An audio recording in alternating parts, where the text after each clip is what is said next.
Welcome to Digital Electronics Laboratory. So in the today's video, we are going to conduct another experiment in this particular lab.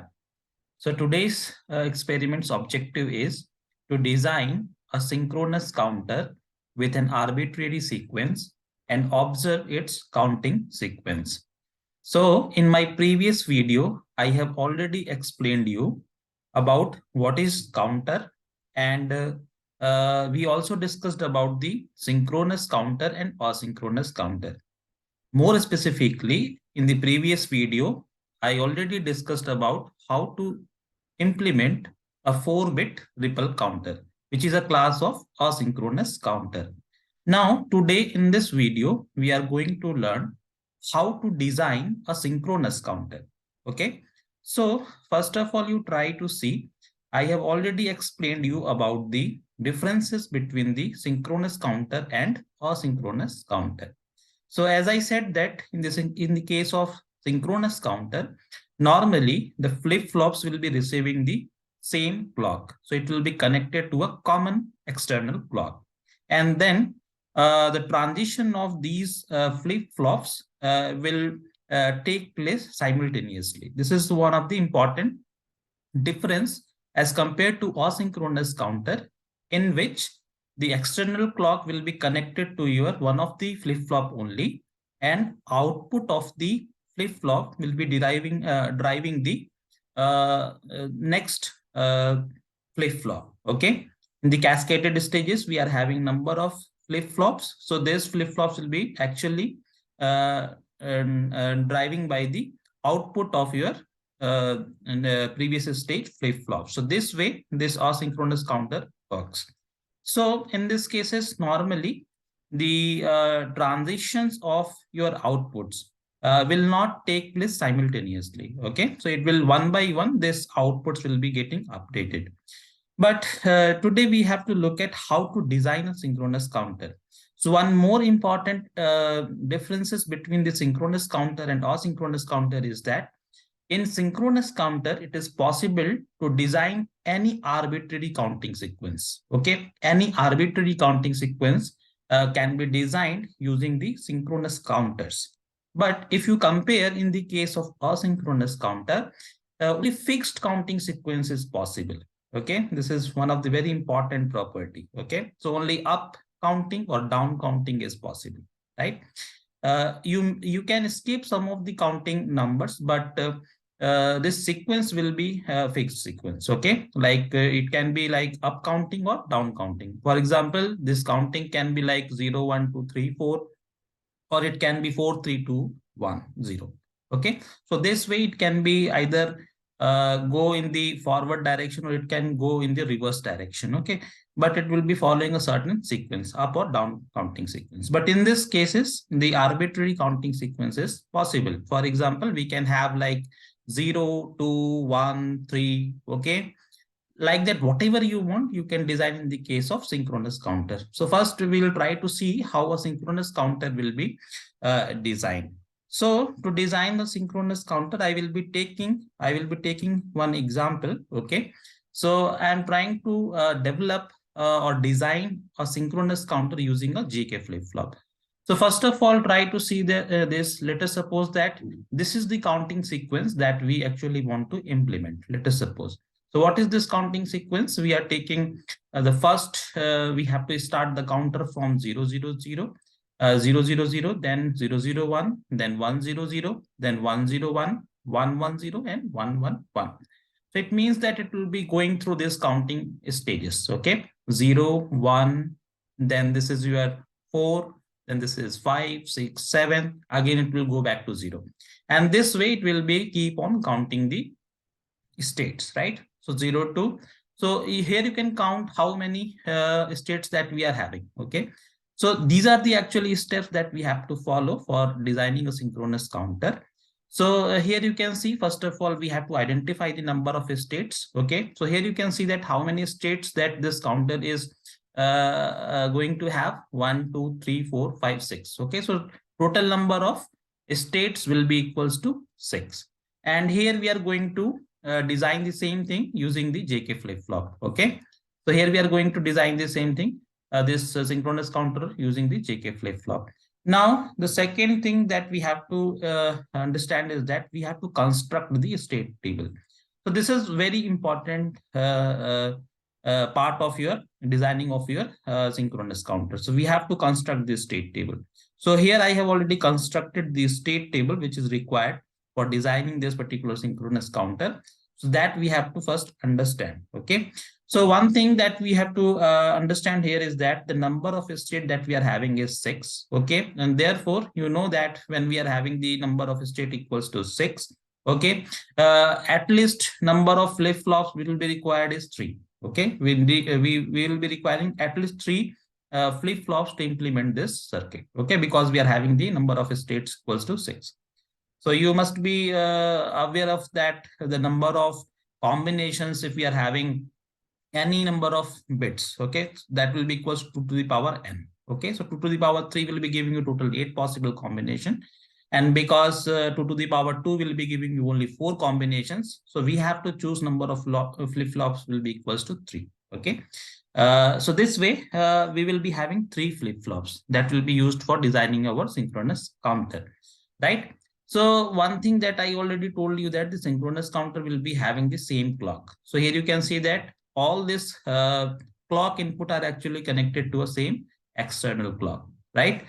Now we have to first construct this state table, which is a very important part. Okay, so let us try to understand how to construct this state table. So before that, designing this state table, we have to understand the characteristics table of your JK flip-flop. So you must be aware about the JK flip-flop function table. Okay. So now let us try to see that what is this characteristics table. So as you can see in any, let us suppose we are having JK flip-flop. So in this case, we are having 2 inputs, J and K. Okay. So we can give this values for J and K can be 0, 0. Okay. It can be 0, 1. It can be 1, 0, or it can be 1, 1. So these are the 4 possible combination of input that we can give to this particular flip-flop. Okay. So now we have to understand if we are giving 0, 0 as the input, okay, to this 2 input pins, okay, and previously the output is 0. Okay. Let us suppose if it is 0, then what will be the next state? Okay. If we are applying this input conditions. Okay. So you must be aware about that how this JK flip-flop works. Okay, so normally you will find that this 0, 0 state will be equivalent to hold state. Okay, the meaning is that if your QN means the present state of your JK flip-flop, okay, this output, right? So if the QN is 0, and if you have applied this input combination J and K equals to 0, 0, that time the next state will be 0. Right? If the QN is 1, then it will be remains 1. If we applied this particular input condition, J and K equals to 0, 0.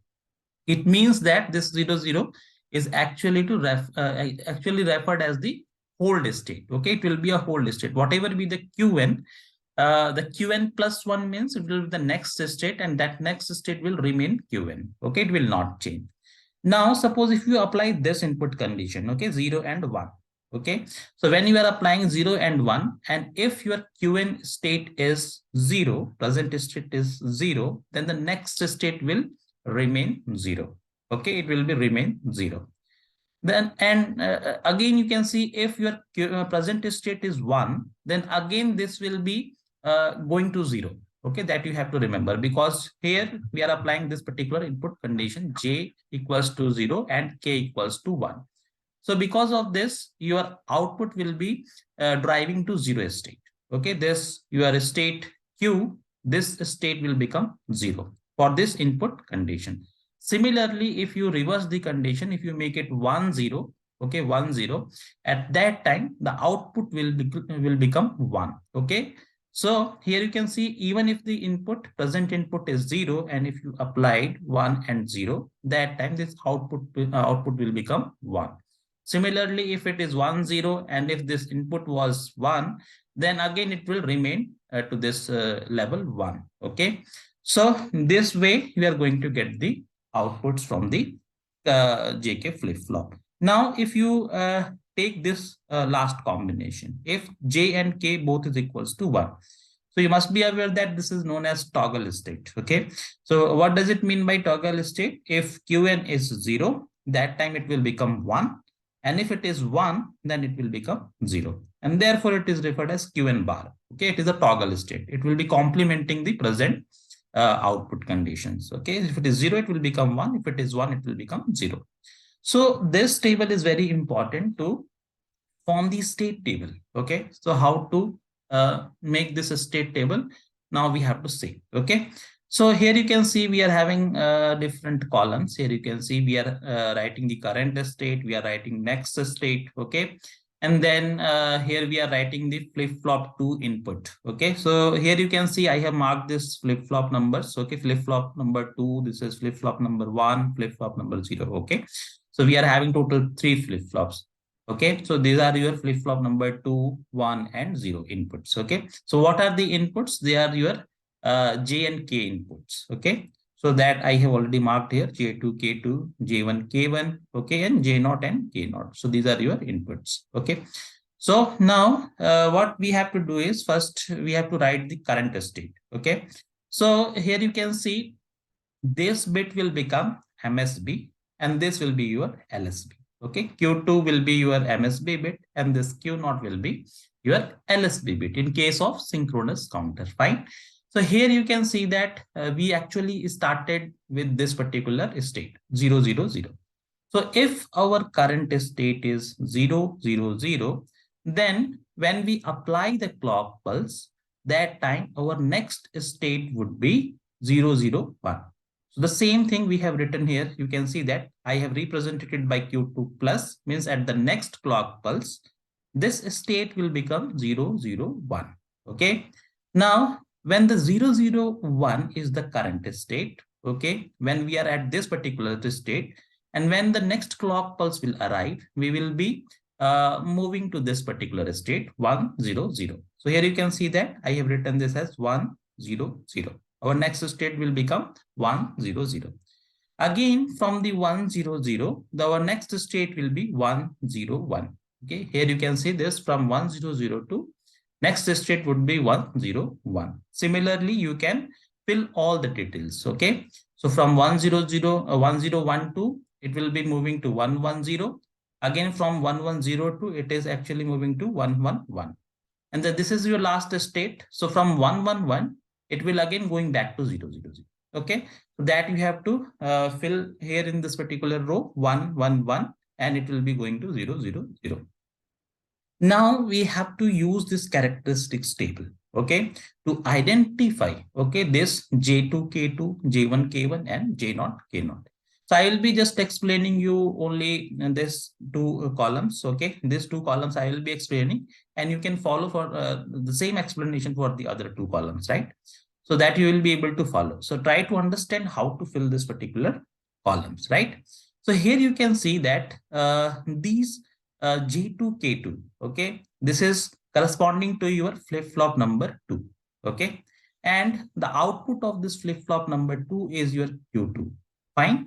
So Q2 and Q2 bar. So we are actually considering this Q2 only, okay, because we are taking the output from Q2. So here you can see that the Q2 was current state was 0, and now this is the next state, state is going to be 0.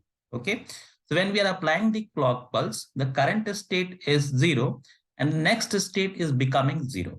Okay, so when it will become, what will be the input conditions that should be there at the J2 and K2, so that at the when we apply the clock pulse, this Q2 will be remain to 0. Okay, so here you can see this condition. Okay, so Q2 is current state is 0. So here you can see that this is our current state. Fine, this is our current state Qn and its value is 0.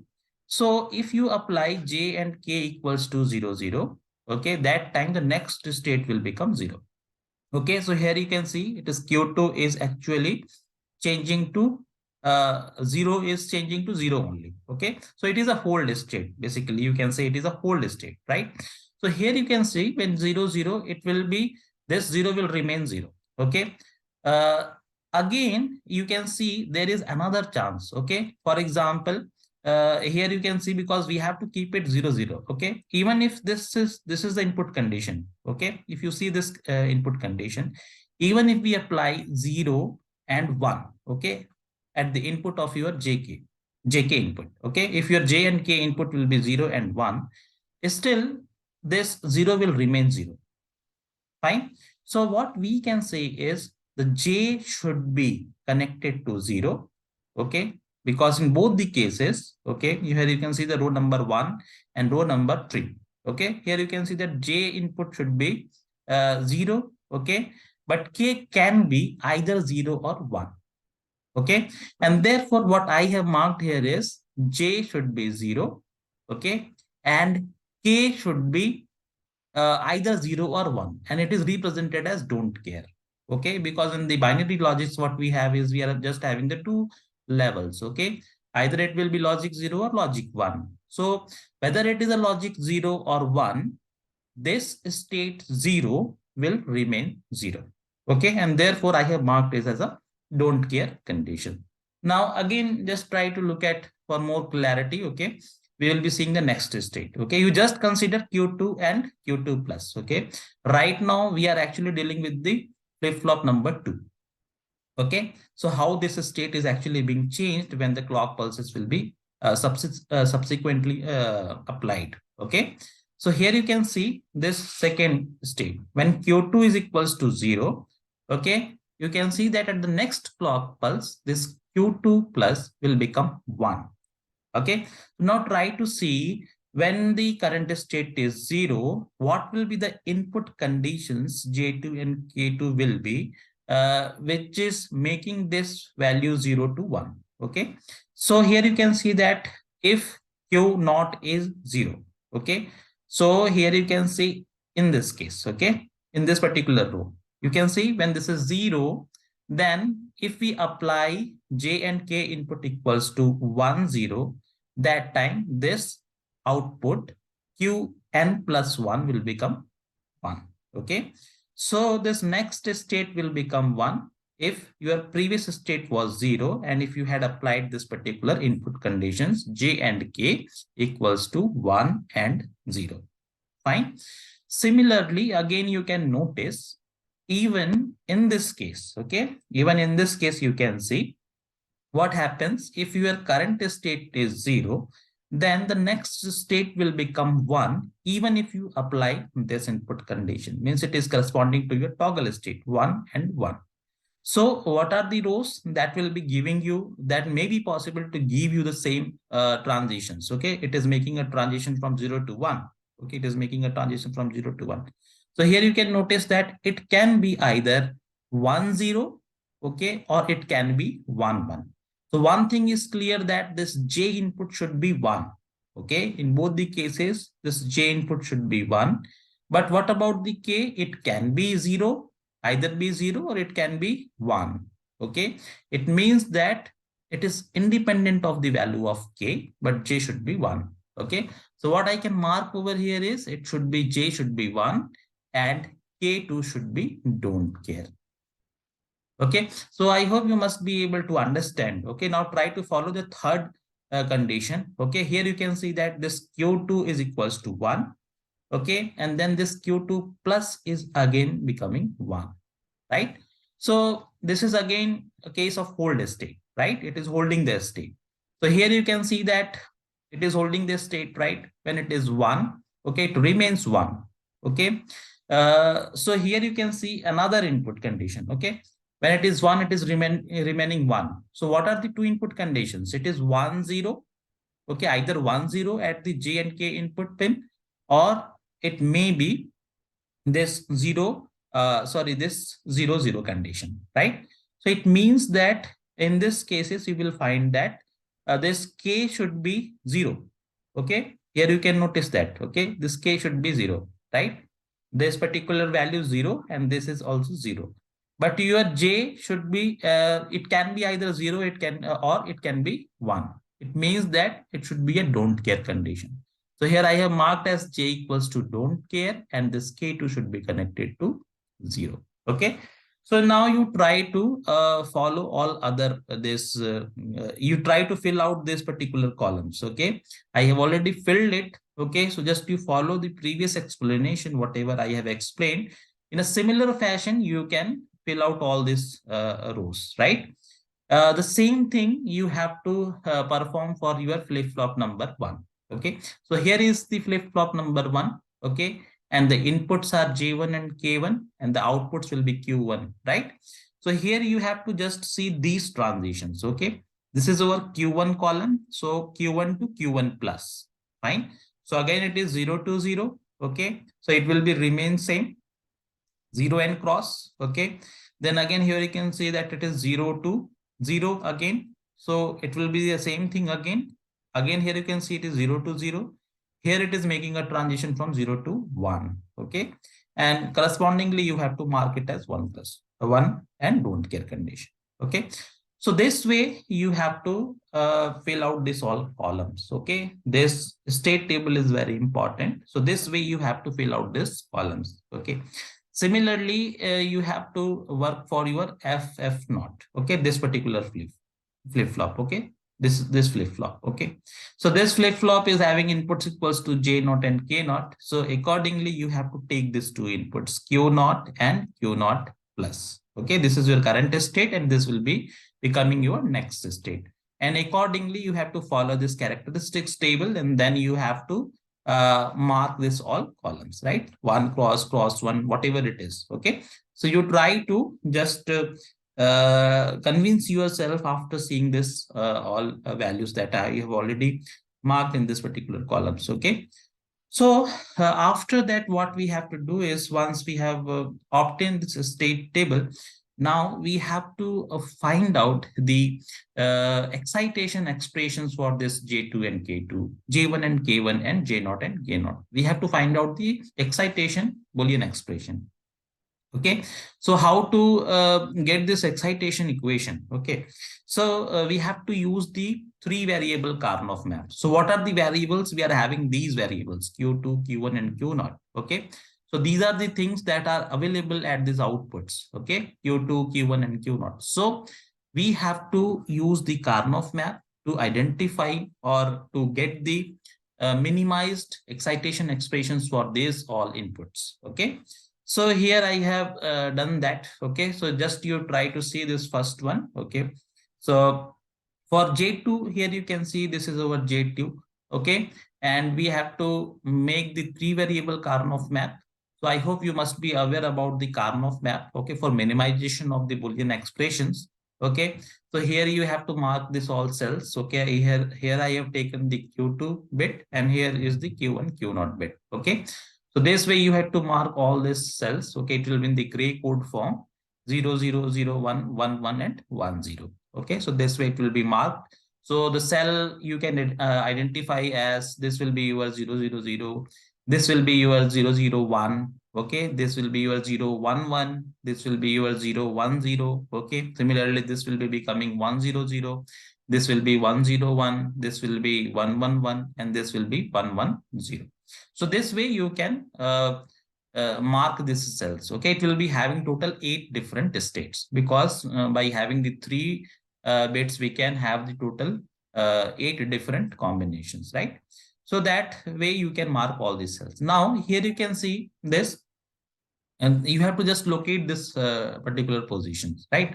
So we are having J2. Okay, so corresponding to J2, at what input conditions we are actually having this value equals to 1 or don't care conditions. Okay, so you can include these values. Okay, 1 and don't care condition, just mark this particular cells when this output becomes 1. Okay, so here you can see that for this input condition 0, 0, 1, this output becoming 1. Fine. So here you can mark it as this is your 0, 0, 1. So here I have marked it as 1. Okay, and then the rest of this inputs, here you can see that we are having these input conditions 1, 0, 0. Okay, then 1, 0, 1, then 1, 1, 0, then 1, 1, 1. So all this bottom row, okay, it is actually marked as don't care conditions.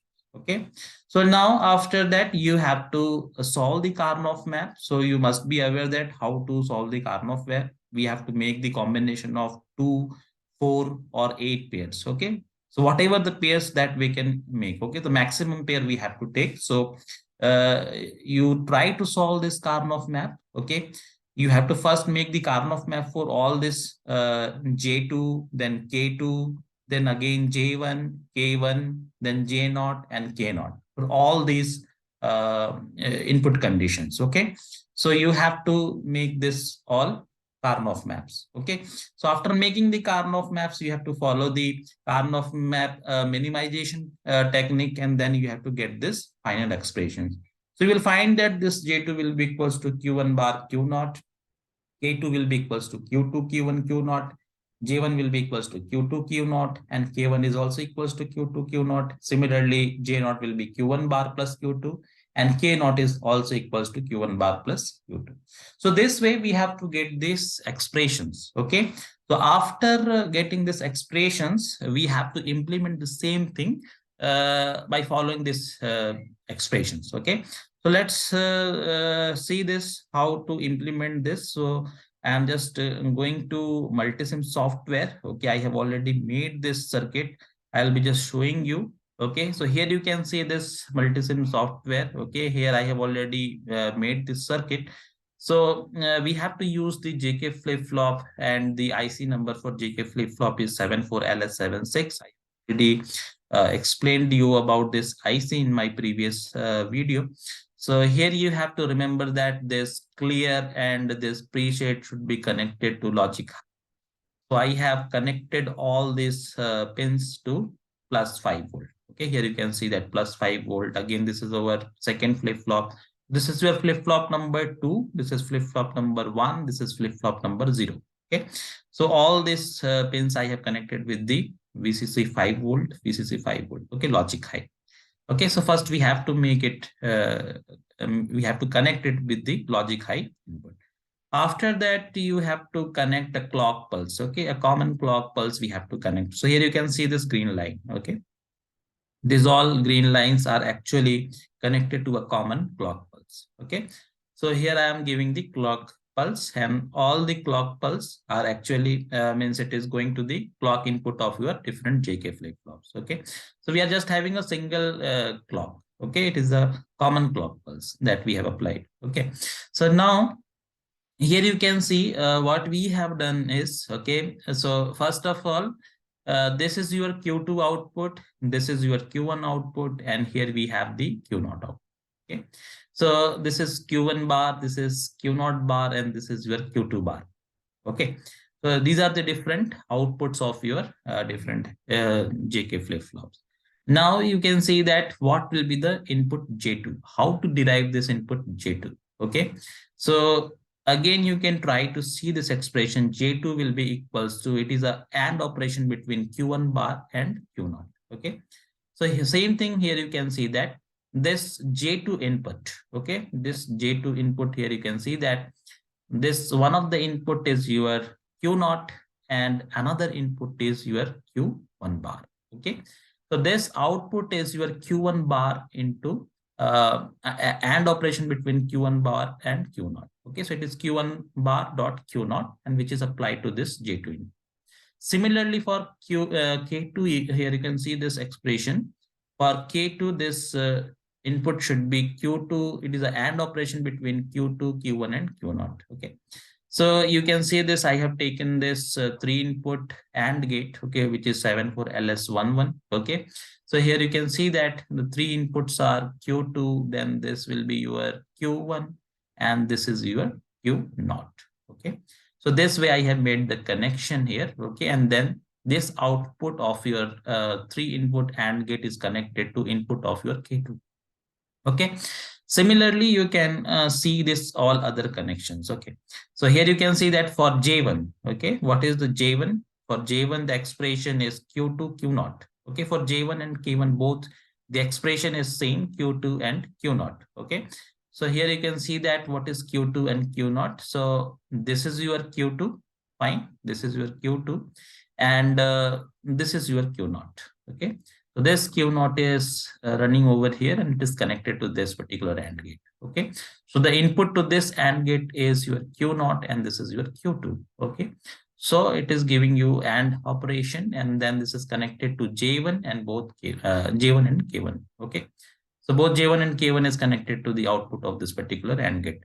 In a similar fashion, this is also the J naught and K naught expressions are similar, but it is OR operation. Here you can see it is Q1 bar plus Q2, Q1 bar plus Q2. Okay. So here you can see that it is connected to Q1 bar and this is connected to your Q2. Okay. And then we are giving this input, okay, to your J naught and K naught. Now what I have done is I have connected LEDs from your Q2, then Q1 and from Q0. Okay, these are the LEDs that I have connected and accordingly it will be glowing when the state will be changing, right? And here I have connected a DCD to hex display just to see what state, to see the current state of your counter when we'll be running this simulation. Okay. So now you can see I have just made it 10 hertz. Okay. So normally in the laboratory, you can make it 1 kilohertz or 10 kilohertz. Okay. And that time you can connect the CRO also to see the waveforms. Okay. So now just I'm executing this circuit to see the operation. So here you can see this numbers. Okay. 0. Okay. 1. Then it is 4. Then 5. Then 6. Then 7. Then again going back to 0. Okay. So I hope you must have understood how to design a synchronous counter. Okay. So try to implement a synchronous counter of taking the arbitrary sequence, any sequence you can take. Okay. You can try to implement the circuit. Okay. So you try to do it. Okay. I have taken one of the example. Okay. Like I have taken this particular counting sequence. Okay. You can try to change any counting sequence. Okay. You try to change it and then you first try to develop this state table. Okay. Here you have to give your attention. Okay. How to develop this one. Okay. So try to follow it and then try to develop it by using a certain flip-flop. So here I have taken the JK flip-flop for implementation, but you can take any other flip-flop. Okay. You can also take the D flip-flop. You can also take the T flip-flop, SR flip-flop, any flip-flop you can take. Okay. But you have to use the characteristics table of the corresponding flip-flop only. For example, here I have taken the JK flip-flop and therefore I have taken the characteristics table of JK flip-flop only. Okay, a similar characteristics table for other flip-flop you have to take and then accordingly you have to fill this state table. So I hope you must have understood something. Okay, so try to implement another synchronous circuit, okay, of any arbitrary sequence. Okay. So if you have any further doubt, okay, you can ask me by dropping a message in the comment box. So thank you for watching this video and stay connected with the channel for more updates. Thank you.